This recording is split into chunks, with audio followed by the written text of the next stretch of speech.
Thank you. Black History Month sheds light on the struggles and the triumphs of Black and African Americans throughout our history. Only on 7 News, anchor Victoria Sanchez sits down with the head of Howard University Hospital and learns about his family's deep connection to the institution. Growing up, everyone knew Roger Mitchell's grandfather. We would walk the boardwalk in Atlantic City and watch, and they would always stop me and say, "You're Dr. Marshall's grandson?"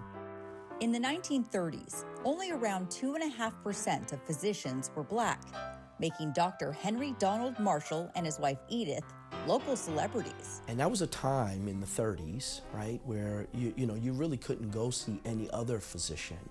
If you were Black in New Jersey, you would go see an African American physician. Black bag in hand, Dr. Marshall went house to house caring for patients. He took pies and cakes from the people that couldn't pay cash and took cash from the people that could. That legacy and pride shaped the future physician at a young age. When did you know that you wanted to be a doctor? You know, there's this famous picture of me with a whole bunch of curly hair and a plastic set of glasses on the tip of my nose and a Fisher-Price stethoscope.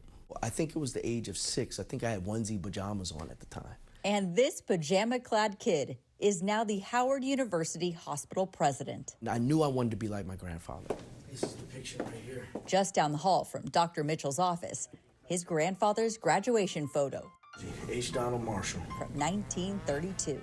There was a lot of anticipation of what the world had to offer the Black professional during the time when he was in medical school and right afterwards. For example, here at Howard University, located in Washington, D.C., this class in mechanical designing trains men and women for jobs in the plants that make our tanks, guns, and machines. 100 years later, strides are still needed. We know that in communities of color, there's a higher death rate from cancer, there's a higher death rate from cardiovascular disease, substance use and abuse. There's some access issues still in the District of Columbia. A gap Dr. Mitchell is working to close at the helm of the hospital. This institution has been around since 1862. Howard University Medical School has speeded up training to furnish doctors and nurses for the fighting forces. And all that history is the foundation for a bright future and new hospital building slated to open next year.